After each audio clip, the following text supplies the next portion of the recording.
Olá, tudo bem com vocês? Hoje, dia 335 da nossa leitura da palavra em ordem cronológica, nós vamos ler os capítulos 9 ao 11 do primeiro livro dos Coríntios. Vamos à leitura? Capítulo 9. A liberdade e os direitos do apóstolo Paulo. Será que eu não sou um homem livre? Não sou apóstolo? Não vi Jesus, nosso Senhor? Por acaso vocês não são fruto do meu trabalho no Senhor? Se não sou apóstolo para outros, certamente o sou para vocês, porque vocês são o selo do meu apostolado no Senhor. A minha defesa diante dos que me questionam é esta: será que nós não temos o direito de comer e beber? Será que não temos o direito de levar conosco uma mulher crente como esposa, como fazem os demais apóstolos, os irmãos do Senhor e Cefas? Ou será que somente eu e Barnabé temos de trabalhar para viver? Quem é que vai à guerra às suas próprias custas? Quem planta uma vinha e não come do seu fruto? Ou quem apacenta um rebanho e não se alimenta do leite do rebanho? Será que eu digo isso apenas como homem? Não é verdade que a lei também o diz? Porque na lei de Moisés está escrito: não amarre a boca do boi quando ele pisa o trigo. Por acaso Deus está preocupado com bois? Será que não é certamente por nossa causa que ele está dizendo isso? É claro que é por nossa causa que isso está escrito. Pois quem lavra deve fazê-lo com esperança, e o que colhe deve fazê-lo na esperança de receber a parte que lhe é devida.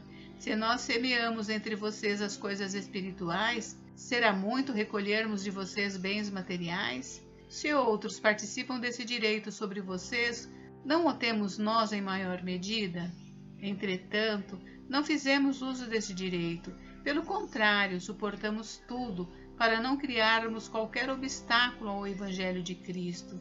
Vocês não sabem que os que prestam serviços sagrados se alimentam do próprio templo e que os que servem ao altar participam do que é oferecido sobre o altar? Assim também o Senhor ordenou aos que pregam o Evangelho que vivam do Evangelho. Eu, porém, não tenho feito uso de nenhuma dessas coisas, e não escrevo isto para que assim se faça comigo. Preferiria morrer a deixar que alguém me tire esta glória. Se anuncio o Evangelho, não tenho de que me gloriar, pois sobre mim pesa essa obrigação, porque ai de mim se não pregar o Evangelho. Se eu faço de livre vontade, tenho recompensa, mas se eu faço por obrigação, é porque uma responsabilidade me foi confiada. Nesse caso, qual é a minha recompensa? É que, anunciando o Evangelho, eu o apresente de graça, para não me valer do direito que ele me dá. Porque, sendo livre de todos, fiz-me escravo de todos, a fim de ganhar o maior número possível. Para com os judeus, fiz-me como judeu, a fim de ganhar os judeus. Para os que vivem sob o regime da lei, como se eu mesma assim vivesse, para ganhar os que vivem debaixo da lei, embora eu não esteja debaixo da lei. Aos sem lei, como se eu mesmo o fosse, não estando sem lei para com Deus, mas debaixo da lei de Cristo, para ganhar os que vivem fora do regime da lei. Fiz-me fraco para com os fracos, a fim de ganhar os fracos. Fiz-me tudo para com todos, a fim de por todos os modos salvar alguns. Tudo faço por causa do Evangelho, para ser também participante dele. Vocês não sabem que os que correm no estádio, todos na verdade correm, mas um só leva o prêmio? Corram de tal maneira que ganhem um prêmio. Todo atleta em tudo se domina, aqueles para alcançar uma coroa corruptível, nós, porém, a incorruptível. Assim corro também eu, não sem meta, assim luto, não como desferindo golpes no ar, mas esmurro o meu corpo e o reduzo à escravidão, para que, tendo pregado a outros, não venha eu mesmo a ser desqualificado. Capítulo 10. Conselhos contra a idolatria. Ora, irmãos, não quero que vocês ignorem que os nossos pais estiveram todos sob a nuvem, e todos passaram pelo mar, e todos em Moisés foram batizados, tanto na nuvem como no mar. Todos eles comeram do mesmo alimento espiritual e beberam da mesma bebida espiritual, porque bebiam de uma pedra espiritual que os seguia, e a pedra era Cristo. Mas Deus não se agradou da maioria deles, razão pela qual ficaram prostrados no deserto. Ora, estas coisas se tornaram exemplos para nós, a fim de que não cobicemos as coisas más como eles cobiçaram. Não sejam idólatras como alguns deles foram, conforme está escrito: o povo assentou-se para comer e beber, e levantou-se para se divertir. E não pratiquemos imoralidade, como alguns deles o fizeram e caíram mortos num só dia 23.000. Não ponhamos Cristo à prova, como alguns deles fizeram e foram mortos pelas serpentes. Não fiquem murmurando, como alguns deles murmuraram e foram destruídos pelo exterminador. Estas coisas aconteceram com eles para servir de exemplo e foram escritas como advertência a nós, para quem o fim dos tempos tem chegado. Por isso, aquele que pensa estar em pé, veja que não caia. Não sobreveio a vocês nenhuma tentação que não fosse humana, mas Deus é fiel e não permitirá que vocês sejam tentados além do que podem suportar. Pelo contrário, juntamente com a tentação, proverá livramento, para que vocês a possam suportar. Portanto, meus amados, fujam da idolatria. Falo como a pessoas sábias, julguem vocês mesmos o que digo. Não é fato que o cálice da bênção que abençoamos é a comunhão do sangue de Cristo? E não é fato que o pão que partimos é a comunhão do corpo de Cristo? Porque nós, embora muitos, somos unicamente um pão, um só corpo, porque todos participamos do único pão. Considerem o Israel segundo a carne. Não é verdade que aqueles que se alimentam dos sacrifícios são participantes do altar? O que quero dizer com isso? Que o que é sacrificado ao ídolo é alguma coisa? Ou que o próprio ídolo tem algum valor? Não, digo que as coisas que eles sacrificaram são sacrificadas a demônios e não a Deus. E eu não quero que vocês estejam em comunhão com os demônios. Vocês não podem beber o cálice do Senhor e o cálice dos demônios. Não podem ser participantes da mesa do Senhor e da mesa dos demônios, ou provocaremos ciúmes no Senhor. Somos, por acaso, mais fortes do que Ele? Os limites da liberdade cristã. Todas as coisas são lícitas, mas nem todas convêm. Todas as coisas são lícitas, mas nem todas edificam. Ninguém busque o seu próprio interesse, e sim o de seu próximo. Comum de tudo que se vende no mercado, sem questionamento algum por motivo de consciência, porque do Senhor é a terra e a sua plenitude.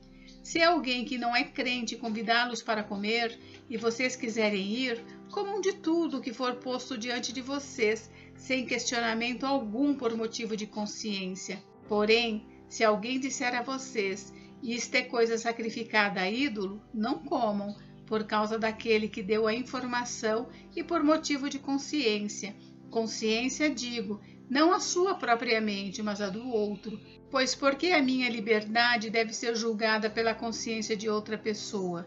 Se eu participo com gratidão, por que sou criticado por causa daquilo por que dou graças?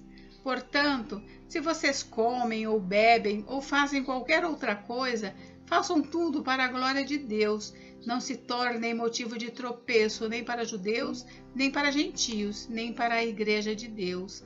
Assim como também eu procuro em tudo ser agradável a todos, não buscando o meu próprio interesse, mas o de muitos para que sejam salvos.